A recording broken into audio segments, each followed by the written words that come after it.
নবম জাতীয় pay scale চূড়ান্ত করার কাজ শেষ পর্যায়ে রয়েছে। নতুন বেতন কাঠামোয় সর্বোচ্চ ও সর্বনিম্ন মূল বেতনের ব্যবধান কমিয়ে 1:8-এর পরিবর্তে 1:7.5 করার প্রস্তাব দিয়েছে সুপারিশ পর্যালোচনাকারী সচিব কমিটি। পাশাপাশি বিভিন্ন ভাতা পুনর্নির্ধারণ, কিছু ভাতা বৃদ্ধি বা সংশোধন এবং 2 ধাপে নতুন পে স্কেল বাস্তবায়নের পরিকল্পনাও নেওয়া হয়েছে।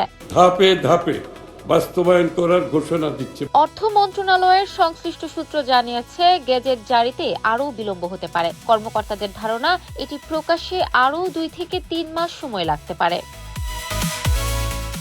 নতুন বেতন কাঠামো নির্ধারণে বাংলাদেশ পরিসংখ্যান ব্যুরোর লিভিং স্ট্যান্ডার্ড সার্ভে 2025-এর তথ্য বিবেচনায় নেওয়া হচ্ছে। জরিপ অনুযায়ী দেশে একটি পরিবারের গড় মাসিক ব্যয় 35,311 টাকা।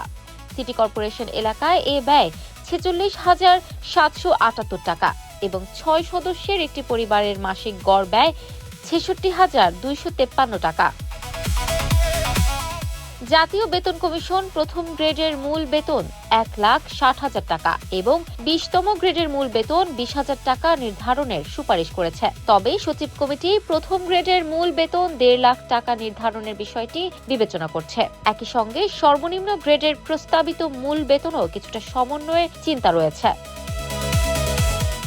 এছাড়াও সর্বোচ্চ ও সর্বনিম্ন বেতনের অনুপাতেও পরিবর্তনের প্রস্তাব এসেছে। কমিশনের সুপারিশ ছিল 1:8, তবে সচিব কমিটি তা কমিয়ে 1:7.5 করার পক্ষে মত দিয়েছে। বর্তমানে এই অনুপাত রয়েছে 1:9.4।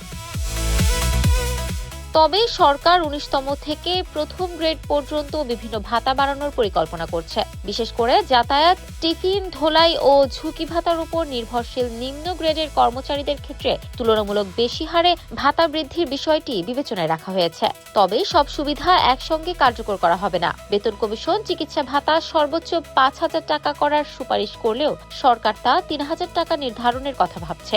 একইভাবে সন্তানদের মাসিক শিক্ষা ভাতা কমিশনের প্রস্তাবিত 2,000 টাকার পরিবর্তে 1,500 টাকা করার পরিকল্পনা রয়েছে। এই বিষয়ে নাম প্রকাশে অনিচ্ছুক অর্থ বিভাগের একজন কর্মকর্তা জানান, পে স্কেল নিয়ে অযথা তাড়াহুড়া করার সুযোগ নেই।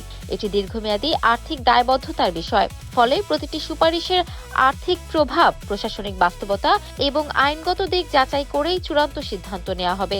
নতুন বেতন কাঠামো 1 জুলাই 2026 হতে ধাপে ধাপে বাস্তবায়ন করার ঘোষণা দিচ্ছে। ইফাত আর আইরিন, ক্যাম্পাস টাইমস।